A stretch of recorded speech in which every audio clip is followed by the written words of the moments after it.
Hello, everybody. My name is Eric D. Johnson, also known as BrightShine. I live right here in the city of Memphis, the state of Tennessee, and the county of Sheridan. Today's date, early Monday morning, June 13, 2016, time 3:40 a.m. First, I thank all my family, my support for continue encouragement and support. I'll continue to keep myself employed right here in this Memphis tri-state area. I'll continue to further my education at Monroe College online, pursuing my social study, business administration, concentrating on marketing. Music you hear in the background. That's African hip hop. Now you go to radio.com or they got all this on the internet anyway. You know, so but on today's video, we're gonna continue to talk about African traditional religion.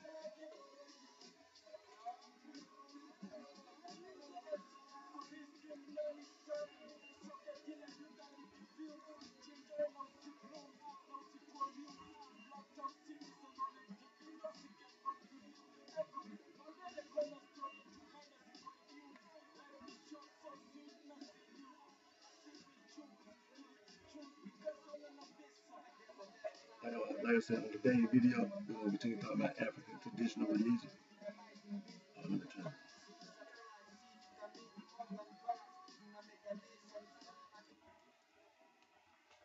As you know, African traditional religion is being taught in institutions of higher learning in sub-Saharan Africa, colleges, universities, and so on and so forth. And you can earn a bachelor's degree, a master's degree, PhD in African traditional religion. African traditional religion is being taught in sub-Saharan Africa. Sub-Saharan Africa, let's get the map.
Sub-Saharan Africa. Now this is a linguistics language map. Niger Congo. And it's showing the different languages that the people speak on the African continent. Up there in the north, all that blue up there, all that blue color, that's the Afro-Asiatic. All that blue. Then you see that yellow, that's the Nilo-Saharan. Then you see that little dark orange, the dark orange color, that's Niger Congo. That's the Niger Congo A. And then that light orange color, that's the Niger Congo B.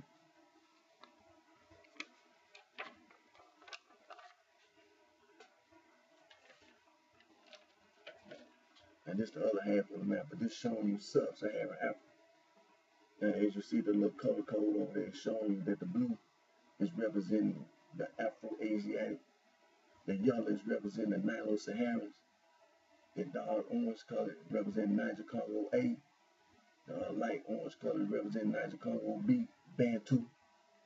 Now you see the green color, that's the Court people and the Sand people. When you see it saying Court Sand, those are two groups of people that they put the words together. But those are two groups of people, the Court people and the Sand people. They have a similar way of life. And then you see that lavender, kind of purple looking lavender color over there on the island of Madagascar. That's the Austronesians.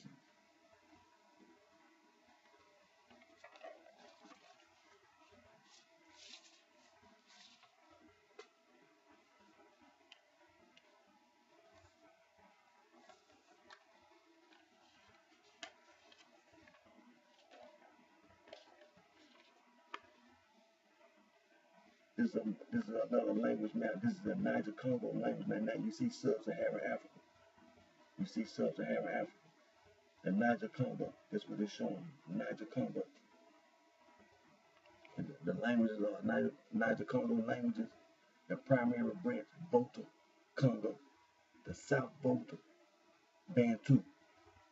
Bantu, beside Bantu, other East Benue Congo, West Benue Congo, and the Quay. That's all South Volta. Then your North Volta, Kru, Senufo, the Gur, which is a Volta language. The Adamawa Ubunjian, that's the North Volta group. Then you have your other primary branch, your Kordofan, your Mandi, your Atlantic, and your Dogon.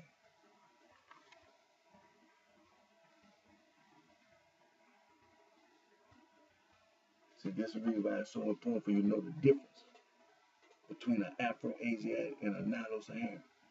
It's important for you to know the difference between a Niger Congo and a Nilo-Saharan. It's important for you to know the difference between an Afro-Asiatic and a Niger Congo, including the Australese. And you need to know the difference. This is another Niger Congo map. As you can see, sub-Saharan Africa.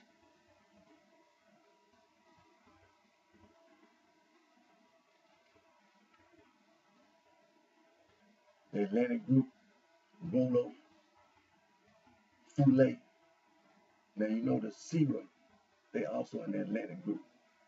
The Mandi, Bambara, the Malinka, and the Mandinka, the Yule, that's all Mandi. Then you have your Kru, then you have your Gur, they speak the Mori, the Quay, they speak Bali, Akan, and Iwi. Then you have your Dogon, then you have your Ajoy, then you have your Adamawa, your Bunji, Jibaye, Banda, and Zandi. Then you have your Kordofan, your Kordofanians. Then you have your non-Bantoid, Yaruba, and Igbo. Then you have your Bantoid, Fang, Tiki. Then you have your Lingale. You have your Mungo and Kundu. You have your Congo. You have your Chauki, your Lube, Uganda, Rwanda, Burundi, Sukume. You have your Kikuyu. Then you have your Bantu, Swahili, Wekuwe, Inyanje, Bembe, your Shone, your Tisange, your Northern Soto, your Zulu, your Southern Soto. Then you have your Kosa, you have your Tiswane, you have your Ndange, and your Mbundu. It's all your Niger Congo in sub-Saharan Africa.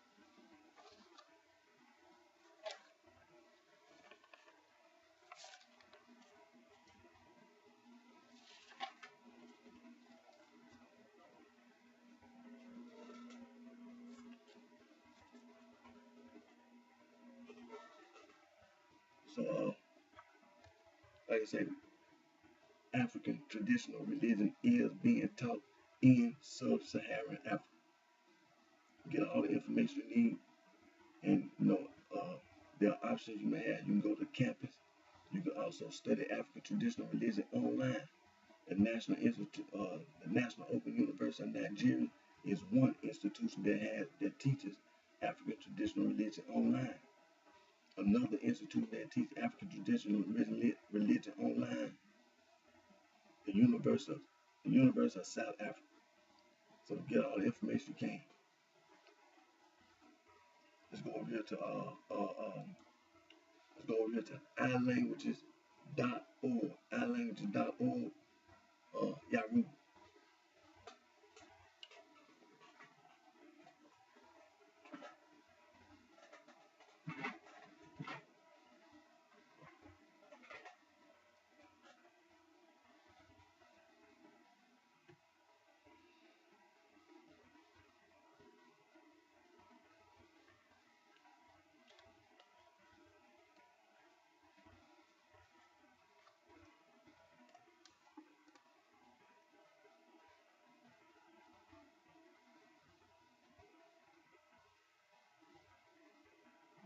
should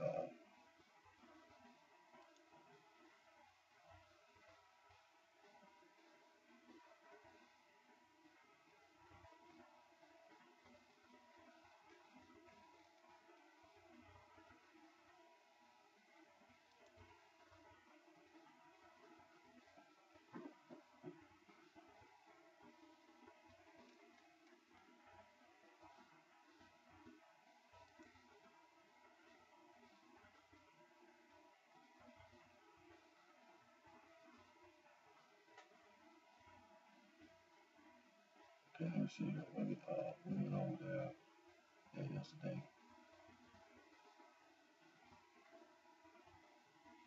Alright, here we go.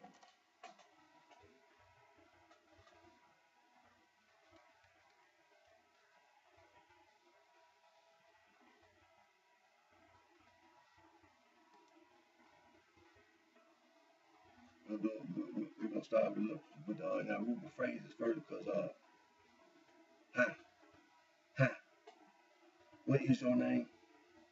Kini O Luko Re. Nice to meet you. Odare Leta Pat. Hold up. Nice to meet you. Odare Leta Padi. How are you? Bewalo Siwe. I'm good, thanks. Moe Dede Isi. And you? Eta Awu. Now let's go. We're on Yaruba phrases right now. So let's go to the Igbo phrase. Go to the Igbo phrase. Hi, Kidu. What is your name? Kidu Afega. Nice to meet you. Obada Mu Uto Amete Oyabiyu. How are you? Kidu Ke Amiri. I'm good, thanks. Ida M May. And you? GMWay K Wayno. Now let's go back over here to the Yaruba. We'll go back over here to the we're on ilanguages.org.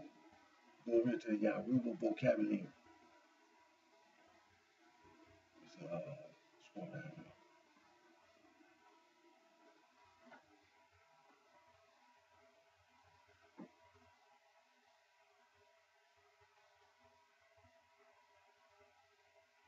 I scroll down here where it says locations in the house, which I talked about more during the day.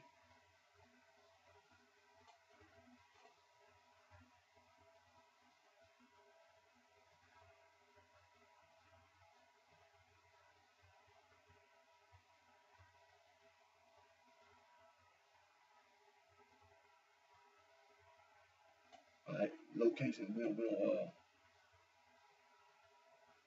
Yaruba vocabulary. Vocabulary. Locations in the house. House. House. Alley. Toilet. Ali Igbonsi. Room. Ayare. Bedroom. Ayiwu. Kitchen. Ali Adane. Table. Tabili. So let's go over here to the Igbo.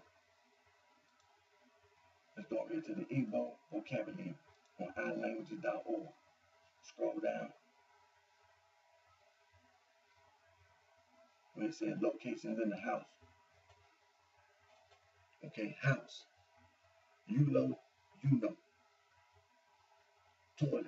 Yulo Imposi. Room. Ami Yulo, Ami Yuno. Bedroom. Obu. Kitchen. Yusiku.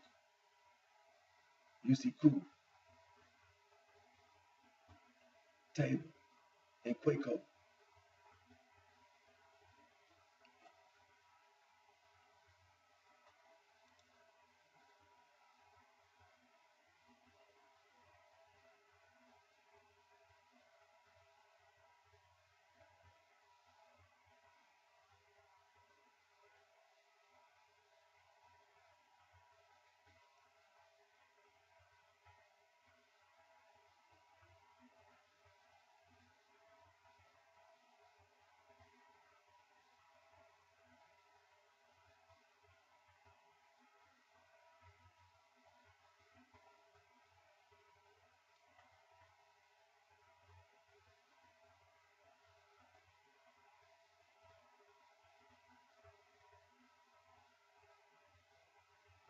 And we just did location in the house.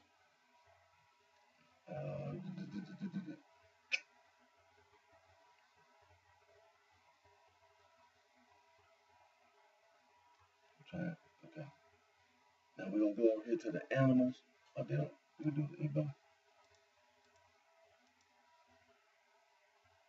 Oh yeah, we did that. Yeah, okay. Go back over to that room.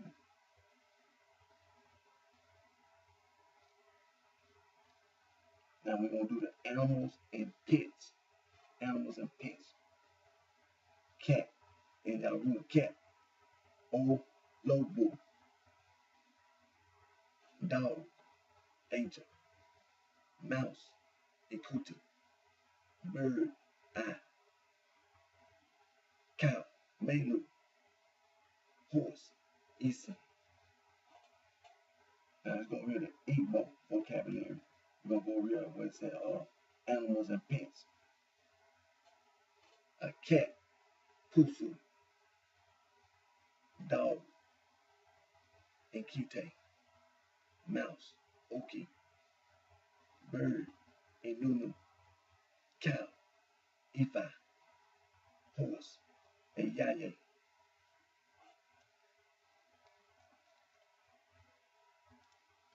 We're gonna stop right there because we're gonna come back before we end today's video, and we're gonna go to learn101.org. Learn101.org. Yaruba and Igbo. We're gonna go without reading right now.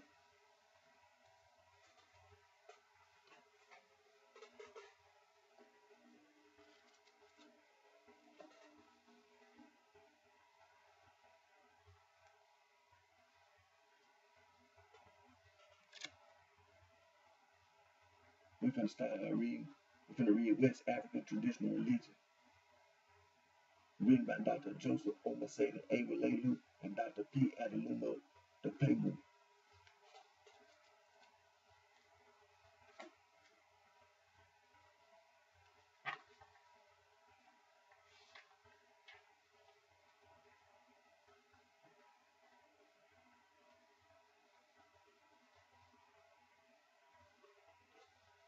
Chapter 5, The Cults of God and the Divinity.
All right, here we go.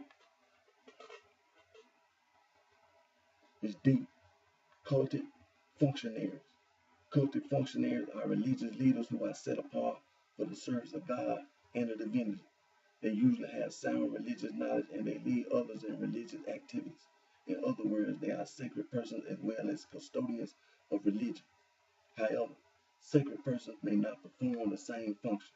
There are categories of them, and each category may perform a function distinct from other categories. Thus, we have priests and priestesses, diviners, mediums, medicine men, magicians, and herbalists.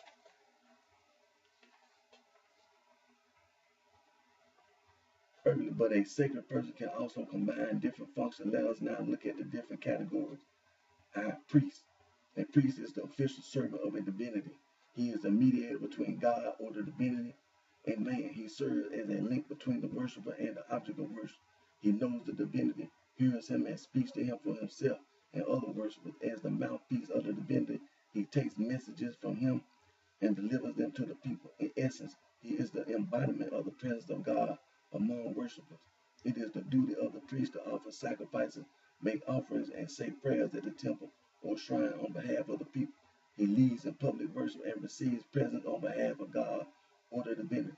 As the custodian of religion and the keeper of religious treasures and knowledge, he looks after the emblems and symbols of the divinity and sees that they are suitably and reverently housed.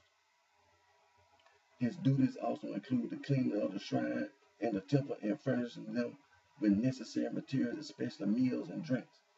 Each people has a local name for a priest. He is Orise in Yaruba, Ogosumfu in Twa, Voduno in Fon, and Atame in Igbo. The head of a family is a priest of his people. He is the officiant at domestic or ancestral shrine. He may also be the ward head. He can be described as the ritual elder, and he approaches the ancestors on behalf of his house, family, or clan. He is the natural link between the living and the invisible living dead ancestors and the tutelary divinity of his people.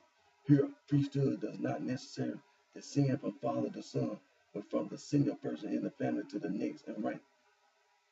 Perinda, in talking about divine rulers, said, belief in divine kingship appears in early forms of religion, and Hokart suggested that perhaps there never were any gods without divine kings before 3000 BC. The city kings of ancient Mesopotamia claimed descent from the gods, and the people looked on them as divinely sent redeemers. In Egypt, the king was the son of a god or his incarnation, and there is a theory that these children of the sun established their sway by claiming divine honors and possessing occult knowledge. The foregoing is in tune with the divine theory of kingship that in all societies and throughout the ages, the king is not merely a semi-divine person, in consequence of which his person is regarded sacred. He is a coordinating factor, the symbol of social unity, the link between the people and God, the source of all benefits, both spiritual and material. In some African localities, therefore, the king is considered to be a divine ruler, the vice general of God on earth. This is in consequence of the scepter passed on to a king at his enthronement. For example, the Yoruba believe that the Onai of light, or Ife, is derivatively a divine ruler because he has to accept the scepter from Orise Inle, the arch divinity of Yoruba land, before he can be regarded as a king, and the scepter itself is passed on to Orise Inle by Oludumare, the supreme deity. However, where a king is believed to be a divine ruler, he may perform priestly functions. He may lead in rituals and ceremonies that involve the whole time. Besides, the principal divinities have their own priests. These priests may be set apart from birth. For example, a peculiar mark found on a child at birth may be an indication that he has been set apart for the office of a priest. This is so in the case of Indezo, the priest of Gunu, among the new. He must be born with a tuft of hair on the top of his head.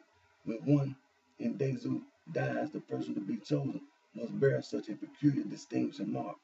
A priest may also be called to the service of the divinity. Such a one is appointed either by spirit possession, through dreams and visions, or by the oracle. Once a person has been called, he must retire from the business of daily living and submit to the service of the divinity. And refusal may be met with calamitous consequence.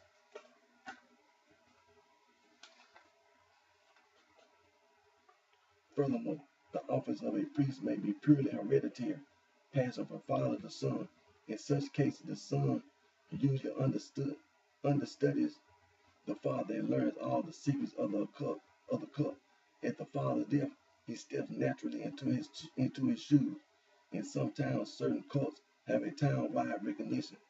In such cults, priesthood is highly hierarchical, and there is a graded order of priesthood. An example is that of Kerun Mile among the Yaru, where we have about 16 different grades, and the grades are named in ascending or descending order in all things, both in sitting arrangement and sharing of emoluments. The order is strictly maintained. Usually all the members of the order obey the duties of loyalty and obedience to the most senior person in rank. As we pointed out above, priesthood is open to both men and women. They may work together or independently, but women may reach any position, and they have a position better than women have in Islam and Christianity. We have an example in the cult of Baruchu in Yoruba land, where priesthood comprising of 6 priestesses is highly and carefully graded. The head priestess normally officiates at the temple shrine, but she can also delegate any of her subordinates to perform this function. When she dies, the next woman to her naturally becomes the head priestess. Priests and priestesses are formally trained and commissioned. Since they are set apart for divine service, they must receive some kind of initiation and training for it. Training of priests takes different forms depending on the nature of priesthood. Where priesthood is hereditary, passing from father to son, training is usually by observation. The person who is going to succeed the priest must understudy the priest for several years before he can become a knowledgeable successor. Before the death of the priest, the person may be delegated to perform priestly function as part of his training. In some cases, training is by apprenticeship, and it may last several years. This is the case of the priesthood of Old Rumile among the Yaru. The course is usually long and expensive. A grown-up student of Ife cult may be trained for 3 years if he is able to learn fast, but in other cases, training takes between 7 and 10 years at a time. The aspirant is officiated to the teacher when he has been very young. The student has to memorize long passages, including the 4,096 different stories connected with Ife's system of divination.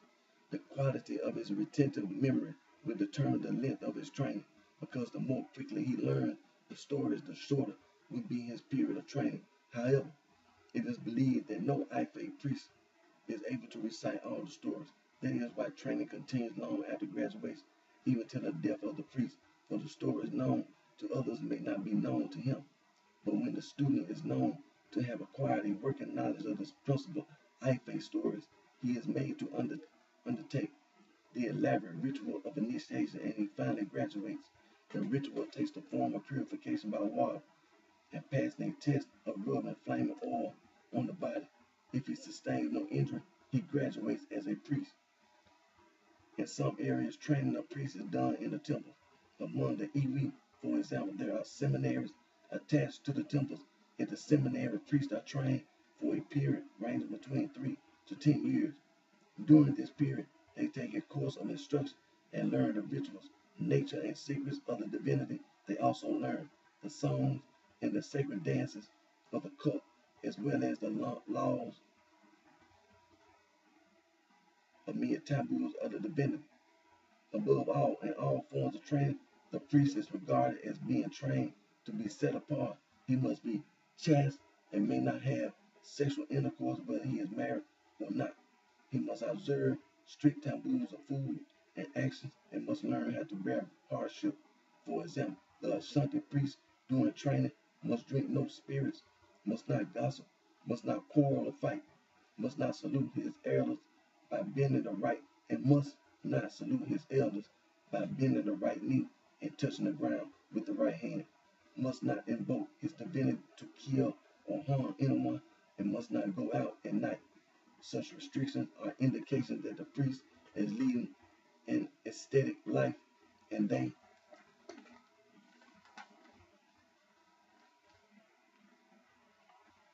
emphasize his separateness.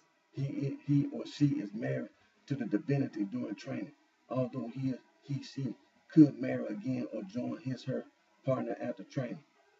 Priests usually have special dresses which distinguish them from other cultic functionaries. Usually white is the color of the dress, but other colors can also be seen. The priests also wear ornaments, bangles, and beads of various colors. Some have long hair left unkept, while others have their heads shaved. The priest of Osun in Yoruba land plats his hair like that of a woman. Some priests wear magical objects, while others, as in Ashanti, may say that magic spoils the gods. Besides the religious status of the priest as the link between the living and the dead, and between men and divinities and spirits, he is also an important social figure. The head priest is usually a member of the council of the community. As the keynote of national life, The priest features prominently at the installation of kings and chiefs, and it is believed that he has the power of life and death of such kings and chiefs. Among the new, for example, the priest is the custodian of the sacred bangles of the king, and in the days gone by, the king could only wear the bangles with the permission of the chief priest. Among the Yaruba, the priest has everything to do with the making of kings and chiefs. Everything is done in his administration. He also takes an important role in the decision affecting the community. In general, West African priests play a central and conspicuous role in the running of the society. They serve as judges, guardians, and directors with regard to the general well-being of the community in which they live. They may also preside over meetings and committees, and their decisions are always regarded as correct because they represent the divinity in times of national or personal crisis and difficulties in times of danger and sickness. The priest can be of great importance and help. This is more so since many priests are also renowned medicine men, although medicine men are not necessarily priests. Finally, the priests usually earn their living from the fees paid by people from the sacrificial meal or victim brought to the temple, or, as in certain areas, from the farms which are worked for them by those learning under them.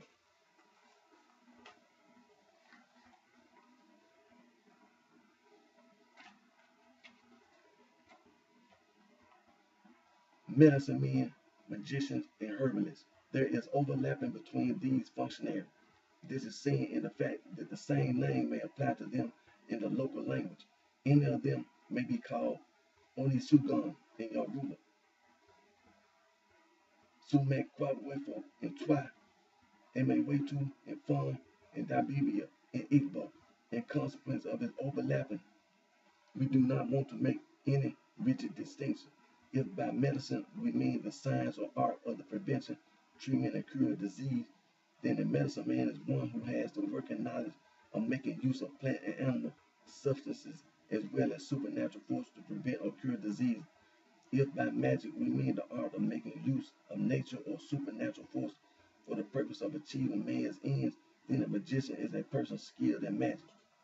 And if by herb we mean certain plants whose leaves and roots and bark are recognized to have medical properties and are therefore used for making medicine, then a herbalist is a man who has a wide knowledge of the curative properties of herbs, plants, bark, and roots.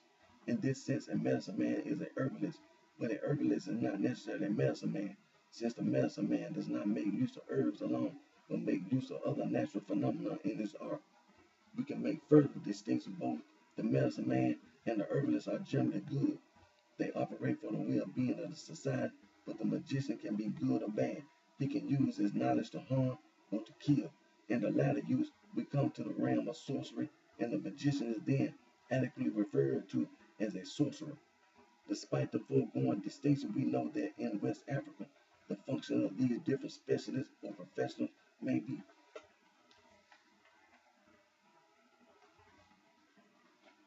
and are often combined in one person. In other words, it is hard to get a medicine man that does not have the knowledge of the properties of herbs or some working knowledge of magic. Thus, many medicine men can also be called magicians or herbalists, and vice versa, only that the knowledge they have in one art may not be as wide as in the other. That is to say, that they may be versed in one art than in the other. For the purpose of clarity and to avoid confusion of thought, we shall refer to the three professionals as men of hidden supernatural power. And what we say of men of hidden supernatural power is equally true of magicians, herbalists, and medicine men. Men of hidden supernatural power found throughout West Africa, both in towns and villages.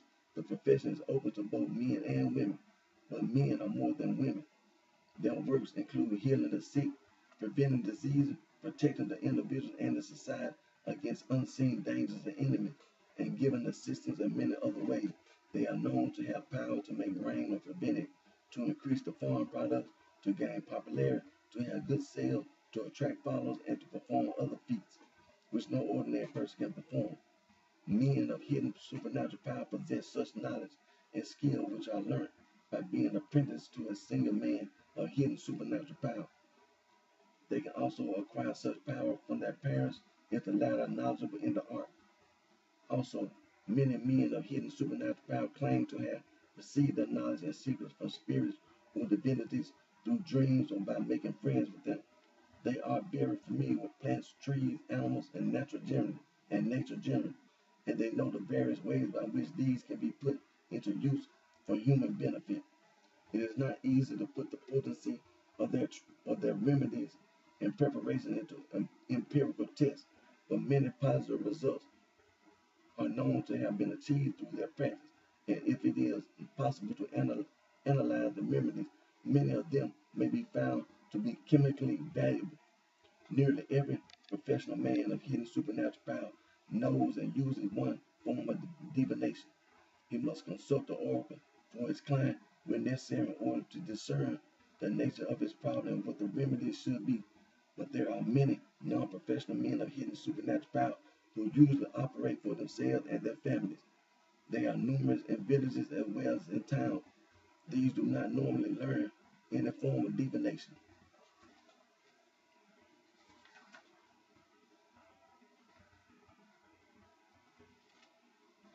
I'm gonna stop right there.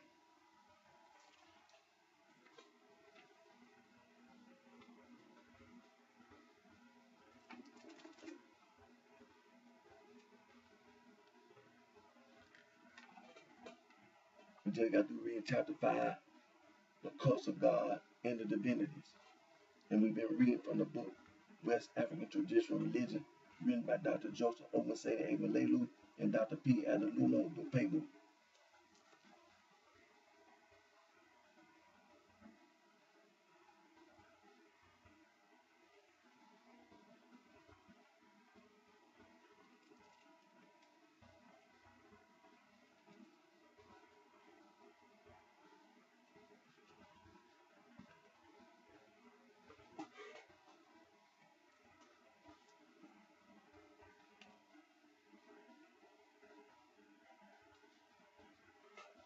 We're going to read Dr. John S. M. Beebe, book African Religions and Philosophy.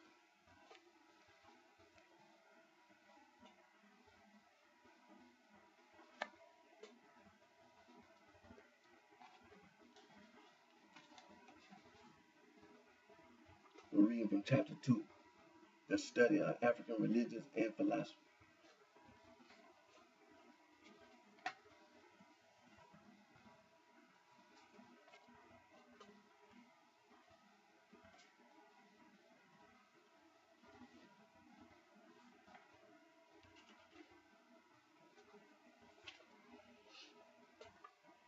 These three books have in common the attitude that African religions and philosophy are a reality which colors the whole life of African peoples. As such, they deserve to be taken seriously and studied sympathetically. The second modern approach is represented by writers from England, France, and West Germany. This approach attempts to treat African religions systematically, putting together information from various peoples. Representative authors include Perinda, Deschamps, and Damon. The pioneer work is E.G. Perinda's African Traditional Religion, 1954, which has been reissued several times. This relatively short book gives an excellent and accurate presentation of the main items in African religion. The writer is both sympathetic and critical, and handles his material from many parts of Africa in a simple but scholarly way. Having lived and worked in Western Africa, Perinda has made field study of African religions, both traditional and Christian, and writes with confidence. This book is to be recommended as a basic introduction to the study of our subject, and in interpretation are different, however, and his presentation puts less emphasis on the philosophical content of African religion. Lay Religion, the North. It was written in 1960 by H.D. Champs. Represents this approach in the French world. It is of less value than Perinda's book and draws its material almost entirely from Western Africa and the French-speaking countries. The writer is an anthropologist, and his treatment of the subject is anthropological and sociological. From West Germany comes E. Dahlman's book, Die Religious Africa, 1963, which is a sizable and well documented volume. It draws the material from English, French, and German sources. It leans towards the search for outside influence and the use of some of the earlier phraseology and theories. But it is a comprehensive work and valuable, particularly in its descriptive parts. It also treats,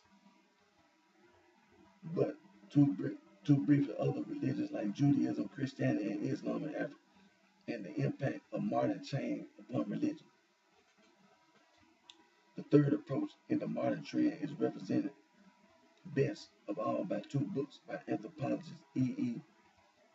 Evans Pritchard's Newer Religion, 1956, is the fruit of a long study of the Newer people. The writer went and lived with them, learned their language, and participated as much as possible in all their activity. So he described Newer religion from within, using the scientific tools of an anthropologist, but looking at it through the eyes of the Newer themselves. He demonstrates how profoundly religious the Newer are, with deep conception of God and spirit. G. Lionheart in Divinity and Experiences, The Religion of the Dinka, 1961, follows exactly the same method. He brings out the importance of the personal encounter between God and men, which the Dinka recognize in every aspect of their life. They see the world of the spirit beings and the men converging in human experience, and this constitutes the essence of Dinka religion. There are other books on the same line.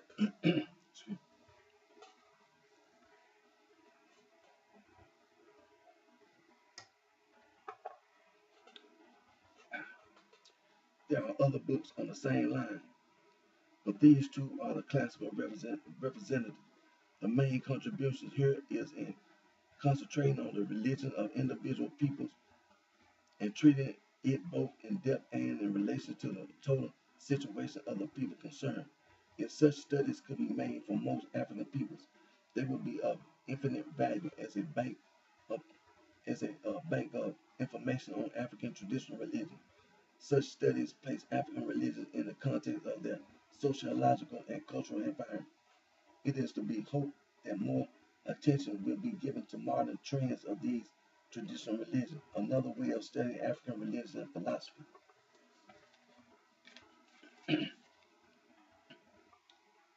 is represented by African scholars who take up single subjects and study them in depth within the situation of their people. This also has great value in that it concentrates on a given topic, describing it and interpreting it through African experience and understanding. One of the main advantages here is that the scholars themselves have a knowledge of the language and their people from within and not without. Representative examples include J.B.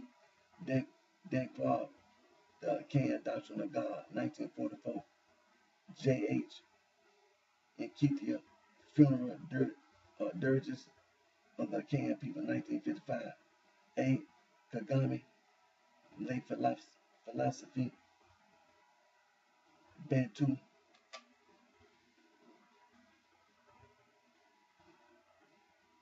Rwanda de Etre, 1956, and E.B. Adowu, Oludumare, God and Yoruba Belief, 1962. There are, in addition, articles and essays contributed by African scholars. There is great potential in African scholars studying African religions and philosophy with the aid of scientific tools and methodology, and with the advantage of being part of the people of Africa having almost unlimited access to information and speaking the languages which are the key to serious research and understanding. Excuse me. and understanding of traditional religion and philosophy. My approach is in this book is to treat religion as an ontological phenomenon, with the concept of time as the key to reaching some understanding of African religions and philosophy.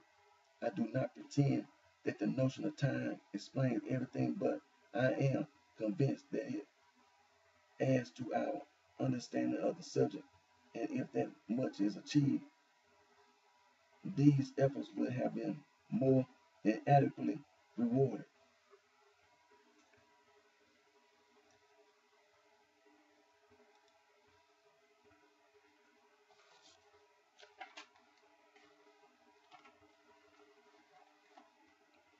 Okay, we just got to read chapter 2. We just got to read chapter 2, the study of African religion and philosophy. And we've been reading from Dr. John S.M. Beatty, the book that he wrote, African Religions and Philosophy.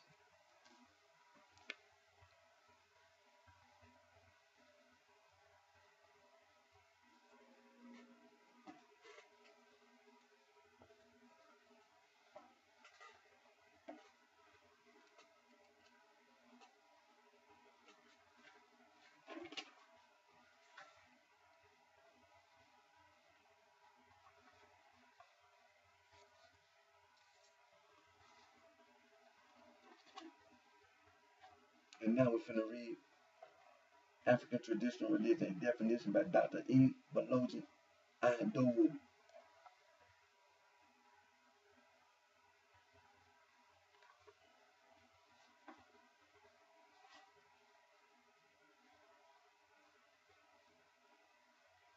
And we read from chapter 3, the study of African Traditional Religion.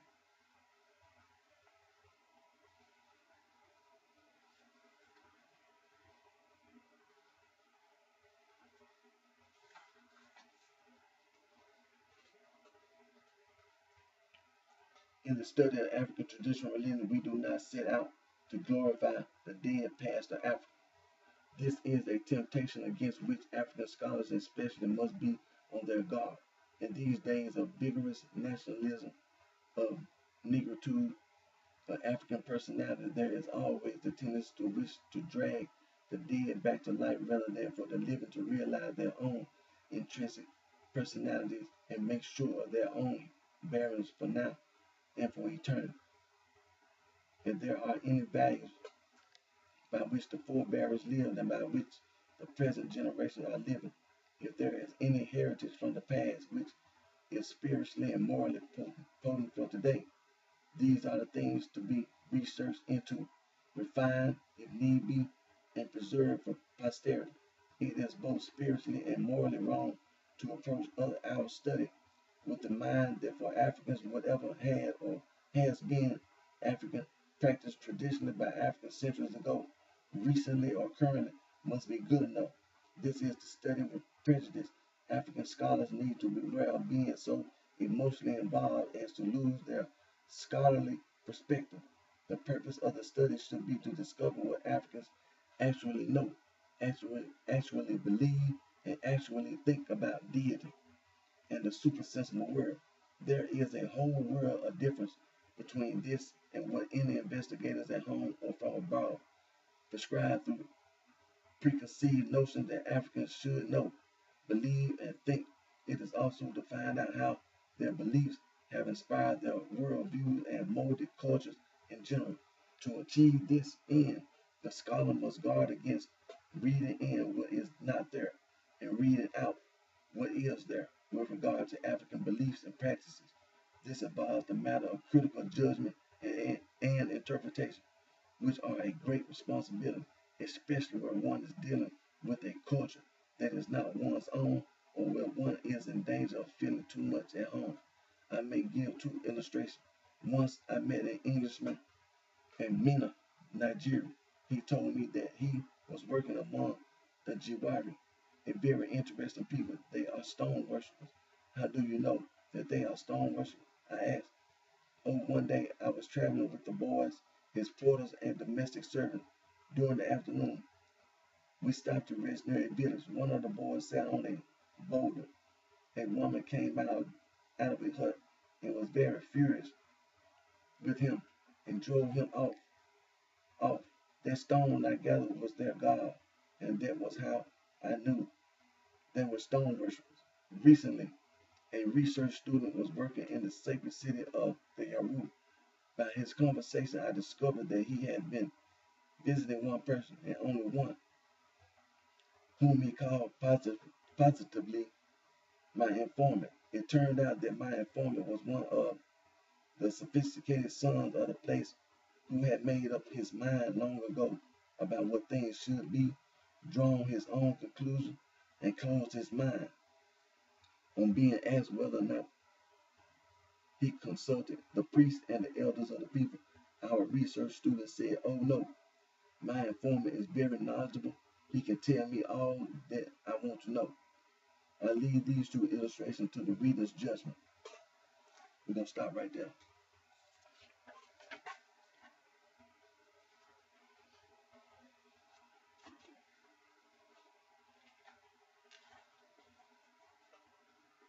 We just got to read chapter 3, the study of African traditional religion.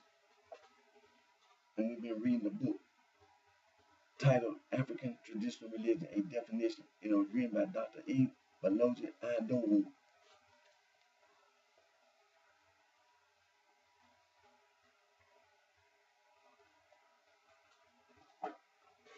When we end today's video, we're finna go to learn101.org, learn101.org, Yaru, and learn101.org, Igbo.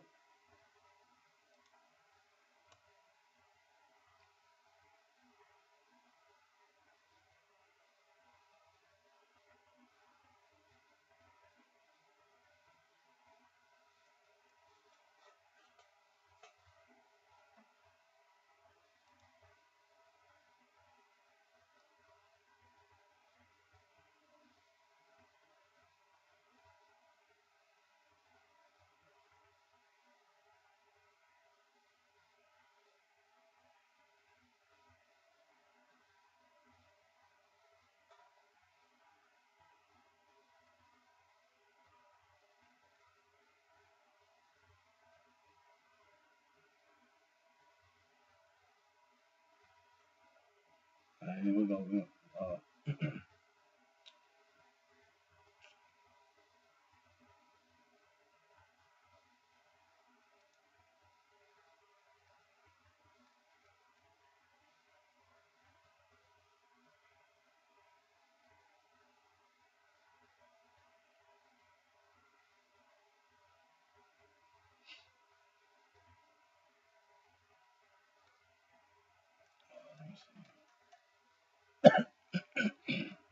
Excuse me.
Okay, we're going to go over here to where it says, we're going to learn101.org, Yaru, and we're going to learn101.org, Igbo. Go where it says Yaru, plural. Yaru, plural.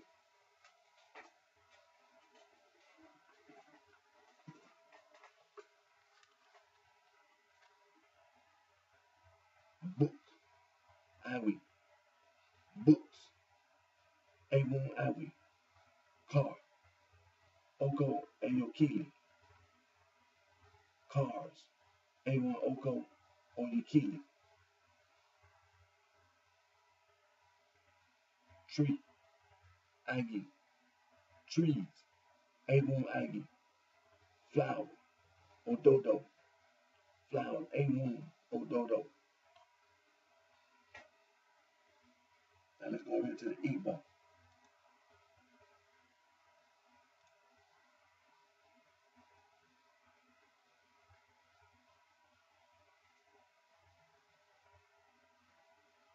We're on the Igbo plural, Igbo plural. Book, a kuko, a kuko. Books, otutu, a kuko. Car, ogboile. Cars, otutu, ogboile. Tree, osisi. Trees, otutu, osisi. Flower, flavor. Flowers, otutu, flavor.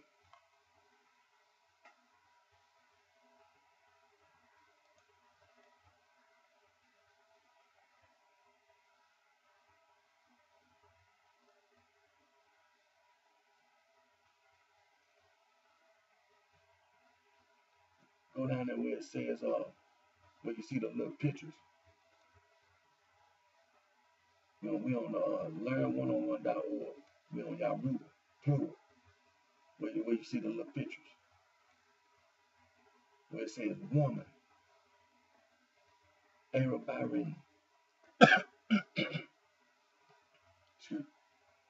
women, a woman, Arabirin, man, a recurring, men, A1, a recurring, house, alley, houses, A1 alley, cup, ivy, cups, A1 ivy, cow, melu, cows, A1 melu, horse, isin, horses, A1 isin.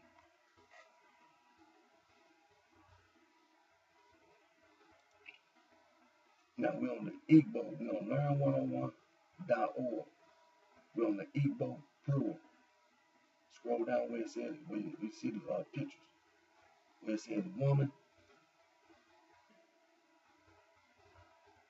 in one ya, women, umu in white, in one ya, man, in woki, men, umu in woki, house, yulo, houses, otutu, yulo, cup,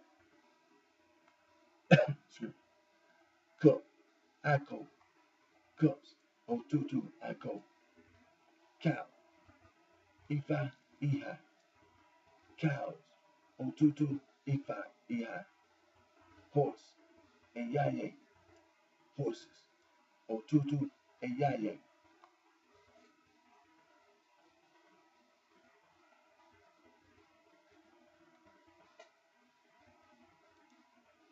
Now scroll down where it says emergency phrases. We on the Yaruba, learn101.org, Yaruba. And scroll down where it says emergency phrases. Excuse me. Help. Iron Lolo. Call the ambulance. Pioko Ali Awusan. I need a doctor. Monalo Onasigan. Where is the closest pharmacy? Nabu Na Ali Apo Ogun to Wanatosi. Are you okay? CRA. I am sick. Moense Asan. Call the police. P.O. Lope. Now let's go over here to learn101.org. Igbo. Scroll down where it says emergency phrases. We on the Igbo plural. Help. Indimeke. Call the ambulance. Kepu ambulance. I need a doctor. A Koro in Dabia Oyibo. Where is the closest pharmacy? Kidu Ibu, Ene, Iri Ogu, Kache, Dan, Inso. Are you okay? I dig way and May. I am sick. Aru, I dig I am. Call the police. Kepo Enda, Yui Oja.